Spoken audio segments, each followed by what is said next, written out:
یہ پرانی بات ہے، بہت پرانی بادشاہوں کے دور کی۔ ایران کا ایک بادشاہ ظالم بھی تھا، لالچی بھی۔ وہ بادشاہ بنا تو اس نے ملک میں ظلم کا بازار گرم کر دیا، لوٹ مار اور انتقام لینے میں بھی جت گیا۔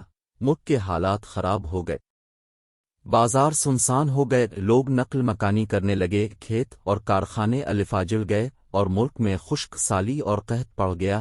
لیکن بادشاہ کے کان پر جوں تک نہ رینگی۔ بادشاہ کم عقل بھی تھا، وہ سمجھتا تھا کہ اس کا اقتدار اور اس کا اختیار کبھی زوال پذیر نہیں ہوگا، وہ دنیا میں اسی طرح عیش کرتا رہے گا۔ بادشاہوں کے مختلف مشغلوں میں شکار بھی شامل ہوتا ہے۔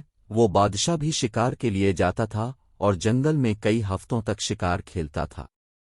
وہ معمول کے مطابق ایک بار شکار کے لیے گیا تو شکار کی ڈائنا میں راستہ بھول گیا۔ اس کے محافظ، اس کا لشکر بادشاہ کو ڈھونڈتا ہوا کسی دوسری سمت نکل گیا اور بادشاہ کا گھوڑا اسے جنگل کے کسی اندھیرے گوشے میں لے گیا۔ بادشاہ تھک چکا تھا، وہ سستانے کے لیے ایک درخت کے نیچے لیٹا تو اسے نیند آ گئی۔ بادشاہ نے نیند کے دوران اپنی سانس کو اکڑتی ہوئے پایا۔ اسے محسوس ہوا جیسے وہ کسی سخت شکنجے میں پھنس گیا اور وہ شکنجہ اسے آہستہ آہستہ دبا رہا ہے اور کسی بھی وقت اس کی جان نکل جائے گی۔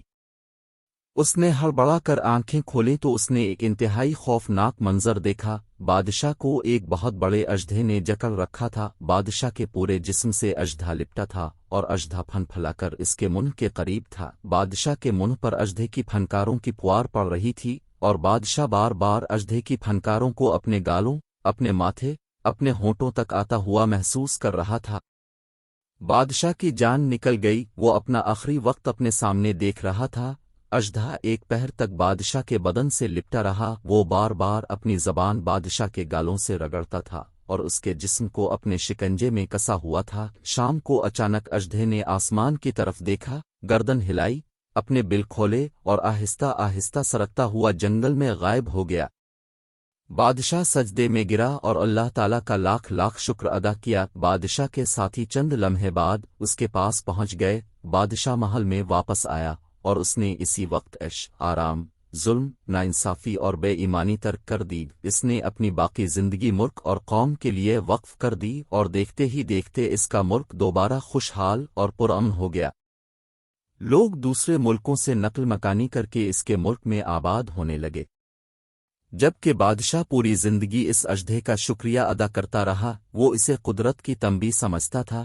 اس کا خیال تھا کہ قدرت نے اس اژدھے کے ذریعے اسے یہ پیغام دیا تھا کہ تمہاری موت اور زندگی میں آدھ انچ کا فاصلہ ہے۔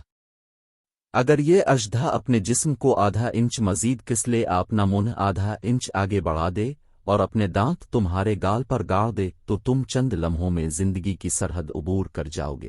بادشاہ کا خیال تھا کہ اس اژدھے نے مجھے یہ پیغام دیا، یہ زندگی اور اقتدار اللہ تعالیٰ کی امانت ہے، اور اگر تم نے اس امانت کی قدر نہ کی تو اللہ تم پر مصیبتوں کے ایسے بے شمار اژدھے اتار دے گا اور اس کے بعد تمہیں دنیا میں کسی جگہ پناہ نہیں ملے گی۔